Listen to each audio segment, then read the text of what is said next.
Good morning, listeners. This is Linda from News in Bed with the headlines that you need to know before getting out of bed.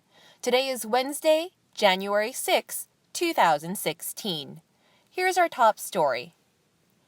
After plenty of damning scientific research and years of reminders from environmentalists that microbeads are a terrible, no-good, disastrous idea, President Barack Obama signed a bill into law this week banning them for good.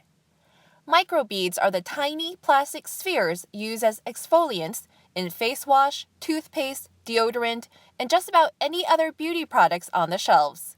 You could be forgiven for thinking that the presence of exfoliating beads in your face wash made it a better product.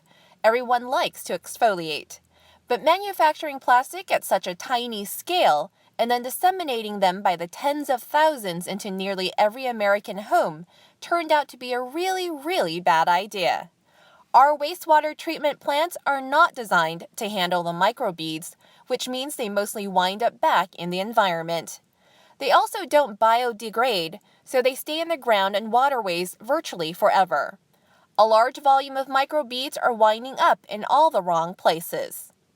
In a paper published earlier this year, researchers at the University of California, Davis and Oregon State University found that roughly 8 trillion microbeads are currently finding their way into streams and oceans in the U.S. every single day. That's enough tiny plastic balls to cover more than 300 tennis courts. And that's only 1% of the total microbeads discharged each day. The other 99% wind up in sludge from sewage plants because the designers of sewage plants did not anticipate the need to sift out minuscule bits of plastic from the rest of the waste the plants handle. It gets worse. Sewage sludge is often used as fertilizer on farms. That means plastic microbeads are being sprayed all over rows of crops, where again they do not biodegrade. The microbeads then run off the land with rainwater, winding up in, you guessed it, streams and oceans. Then they end up in aquatic animals' stomachs where they may be toxic. We've demonstrated in previous studies that microplastic of the same type, size, and shape as microbeads can transfer contaminants to animals and cause toxic effects. Chelsea Rockman, a postdoctoral fellow at the University of California, Davis, and the lead author on the analysis, says in a statement.